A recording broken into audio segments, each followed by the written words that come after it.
Happy Valentine's Day, everyone! Boy, I sure had an eventful February 14th. I got to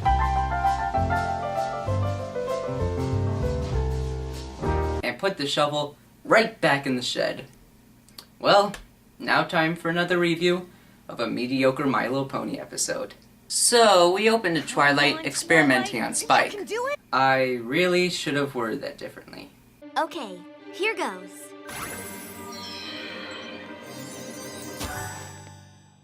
Ha-ha! You did it! Growing magic. That's number 25. 25 different types of tricks, and counting. I really want to know why a mustache spell exists. Hello, Rarity. What's that? Oh, it's nothing. Just my awesome mustache. If you want to impress a woman thrice your age, don't grow a mustache. Just hit play. Alright, so after that comedic intro, we see Spike gushing over Twilight's magic. I thought unicorns were only supposed to have a little magic that matches their special talents. True, for ponies whose talents are for things like cooking or singing or math. Imagine if one of the main six had math for a special talent. You know, what all little girls love. Like you, Twilight, and you know a ton of magic. Oh, Spike, stop. I'm sure there are lots of ponies right here in Ponyville that know just as much magic as me. Are you kidding? I don't think there's another unicorn in all of Equestria with your kind of ability, Twilight. Murphy's Law was never really good at subtlety. Gateway coming through! Snips! Snails! What's going on? Well, haven't you heard? There's a new unicorn in town! Are these supposed to be the pony versions of Scratch and Grounder? Maybe these are the beta versions of Olaf from Frozen, except they don't look like the type to be overused in television promos. Yeah, they say that she's got more magical powers than any other unicorn ever! This is when we need to bust out the quadricorn. So, what's this new unicorn like? Come one, come all, come and witness the amazing magic of the great and powerful Trixie! Wait a minute. A character named Trixie having a connection to a character voiced by Tara Strong? No. Spare me, fanfic writers! I don't know if she knows much magic. She doesn't seem to have many friends. Already she's a more skilled magician than Billy Zane. I'm not impressed by fireworks going off behind someone unless the person's raising their drink to Tobey Maguire. And speaking of hilarious characters, Trixie is awesome. I mean, she boasts in every line she has. She speaks in third person. Her tone is the same as I am mean. How can I not love this new villain? There's nothing wrong with being talented, is there? Nothing at all. Sitting when someone... Don't you mean some pony? I mean, this show created the terrible speech patterns. I think they should at least be vigilant. Sitting when someone goes around showing it off like a school filly with fancy new ribbons. Isn't that what a magician is supposed to do? Unless you want your magician to be Circus Boy, I think they're supposed to be boastful. Just because one has the ability to perform lots of magic does not make one better than the rest of us. Especially when you got me around being better than the rest of us. Do you really like being better than everyone else, Rainbow Dash? I mean, have you ever been on a Slash MLP? Well. It seems we have some naysayers in the audience. Ow.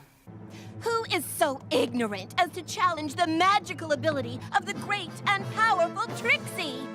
Do they not know that they're in the presence of the most magical unicorn in all of Equestria? I agree, Trixie. It's like your audience has never seen a magic show before. Yeah, since we all know that Twilight here is... Spike, shh! What? What's wrong? You see the way they reacted to Trixie? I don't want anyone thinking I'm a show-off. No. You won't come off as a show-off, Twilight. Until you start boasting about having superior magical powers, you're not a show-off. Unlike some of your friends who will later reveal to be show-offs. Major show-offs. When all hope was lost, the ponies of Hoofington had no one to turn to. There go my hopes for a future guest character named Ariana Hoofington. But powerful Trixie stepped in and with her awesome magic vanquished the Ursa Major and sent it back to its cave deep within the ever-free forest. Cool story, babe. Don't think he'll convince Frollo enough to not burn your witchcraft carcass at the stake. I must say, though, so far, this has been the best audition tape for the Ritz I've ever seen. That settles it. Trixie truly is the most talented, most magical, most awesome unicorn in Ponyville. No, in all of Equestria. Wow, these two really want to be used by her. If you know what I mean. But the pony folks still aren't buying it. Don't believe the great and powerful Trixie? Well then, I hereby challenge you, Ponyvillians. Anything you can do, I can do better. Well, you failed to make a horse pun earlier, so... No, you can't. Yes, I can. No, you can't. Yes, I can. No, you can't. Yes, I can. No, you can't. Yes, I can. No, you can't. Yes, I can. No, you can't. Yes, I can. Yes, I can. Anyway, Trixie challenges Twilight, but before she can answer, Applejack decides to out-ego Burt Wonderstone. Can your magical powers do this? Only 629 Southern stereotypes left to go. Oh, ye of little talent, watch and be amazed at the magic of Trixie.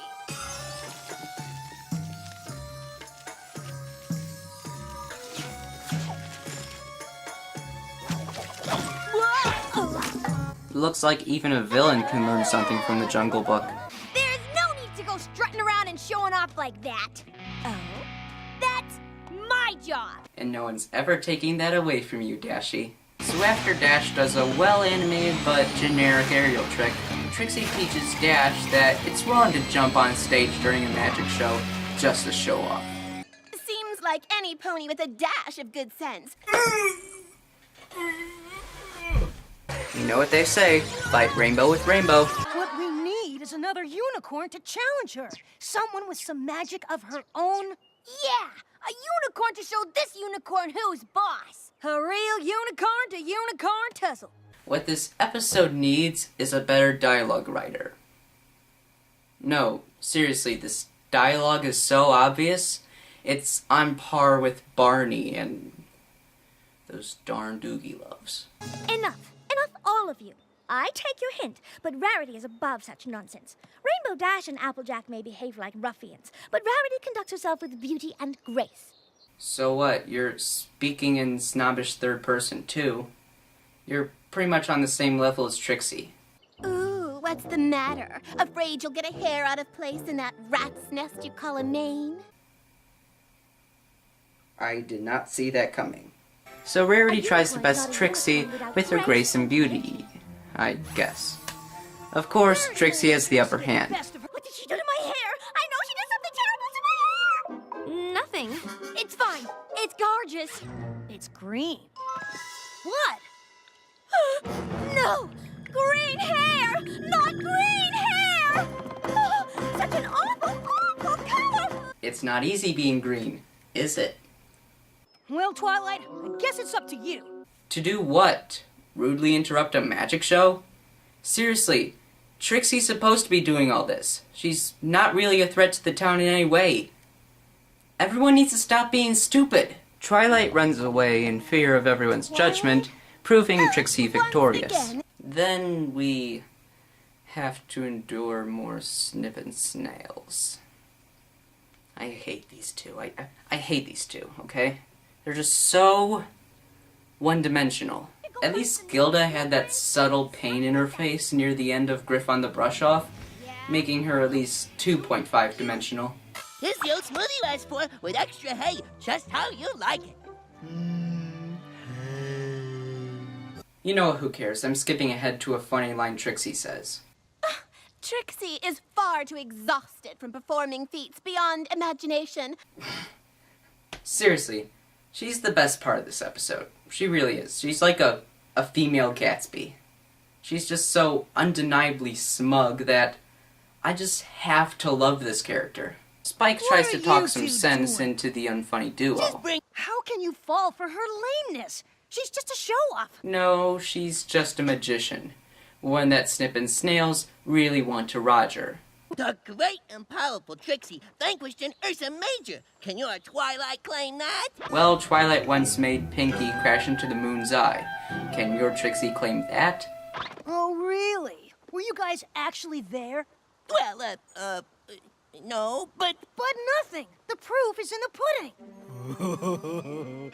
I like pudding. Trumpy, you can do stupid things. Look, unless an Ursa Major comes waltzing up the street for Trixie to vanquish, I am not gonna believe a word she says. And neither should you. Spike does realize who he's talking to, right?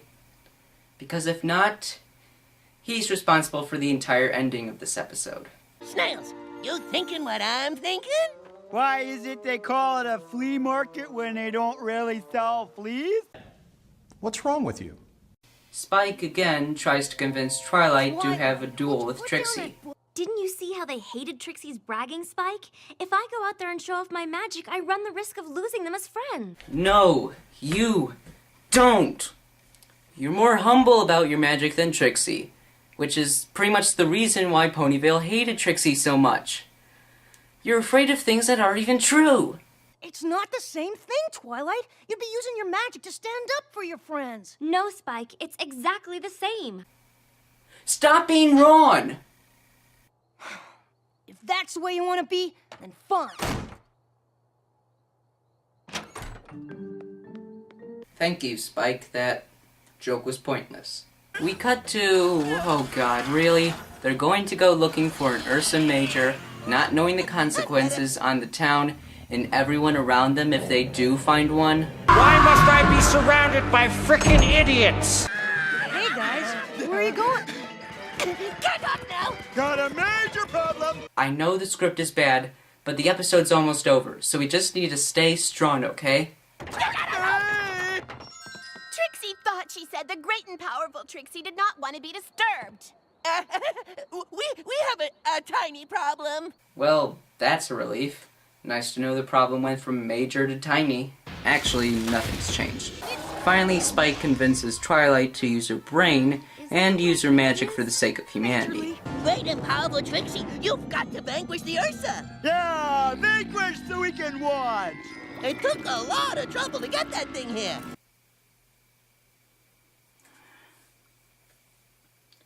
This episode is dumb. It obviously knows nothing about magicians, or magic shows for that matter. Magicians are more or less characters than actual person, with some major exceptions. Trixie's supposed to amaze her audience. She's supposed to be boasting nonstop. She's supposed to come up with false backstories. She's supposed to ridicule naysayers. She's supposed to use magic just to show off. It's all just a show. What this episode is telling me is that Ponyville has never had a magic show in their town before. And even if they have, they don't know the basic fundamentals of a magic act.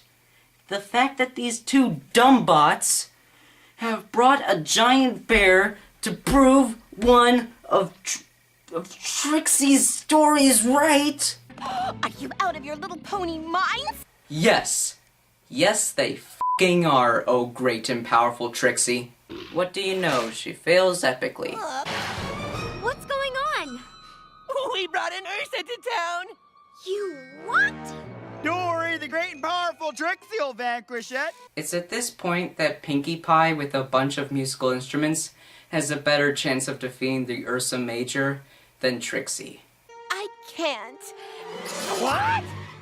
I can't. I never have. No one can vanquish an Ursa Major. I just made the whole story up to make me look better. So, I guess Trixie isn't an Oxford pony either. Trixie's useless, so it's time for Ursa versus Twilight. With a non-violent solution. I really don't care at this point.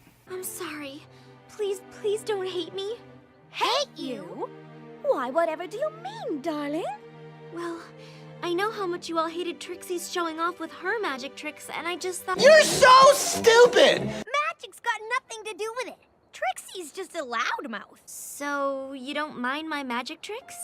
Your magic is a part of who you are, Sugarcube, and we like who you are. Wow, it's almost like she's a unicorn or something.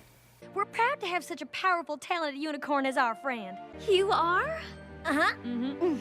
What an interesting plot twist. We then find out that the Ursa that the two idiot twins woke up was actually an Ursa Minor. In other words, Twilight vanquished a Teddy Ursa. A really big one. Well, if that was an Ursa Minor, then what's an Ursa Major like?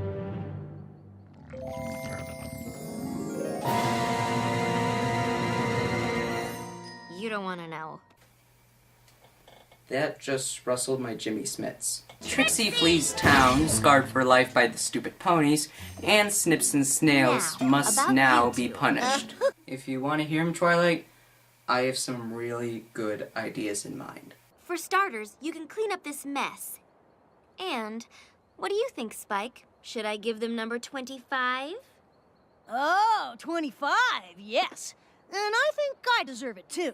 Huh? I think you're right.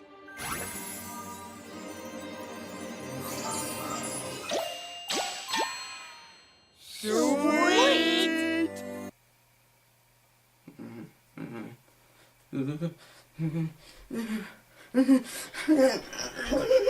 What the f*** kind of punishment was that? You stupid little shit!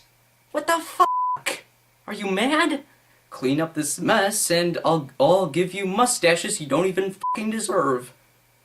This episode is so mediocre. Now that's not to say there aren't some decent moments. For one thing, the animation is the best the show's had to offer in 6 episodes, so I'll give it that. Trixie is an incredibly enjoyable villain. With her third person boasting and whatnot, there are so many quotable lines that she spews. If possible, she was the one thing that could have saved this episode. But the characters in this episode are so imbecilic. Snips and Snails are two especially dumb characters that we've seen in countless cartoons before. Okay, admittedly, I can kinda see one side Ponyville to revile against Trixie, but I'm still thinking that the audience was rude. The thing that I hate about this episode the most, though, is how Twilight has no reason whatsoever to be afraid of using her magic. There's a huge difference between using magic in a humble, helpful manner and using magic in a show-offy manner. On a scale of 1 to 10, I give Boastbusters a 5. Well, I'm far too tired from performing feats beyond imagination, so let's call it a day. The great and powerful QB, signing out. Anything you can do, I can do better. I can do anything better than you. No, you can't. Yes, I can. No, you can't. Yes, I can. No, you can't. Yes, I can. Yes, I can. Anything you can be, I can be greater. Sooner or later, I'm greater than you. No, you're not. Yes, I am. No, you're not. Yes, I am. No, you're not. Yes, I am. Yes, I am. I can shoot a partridge with a single cartridge. I can get a sparrow with a bow and arrow. I can live on bread and cheese. And only on that? Yes. So can a rat.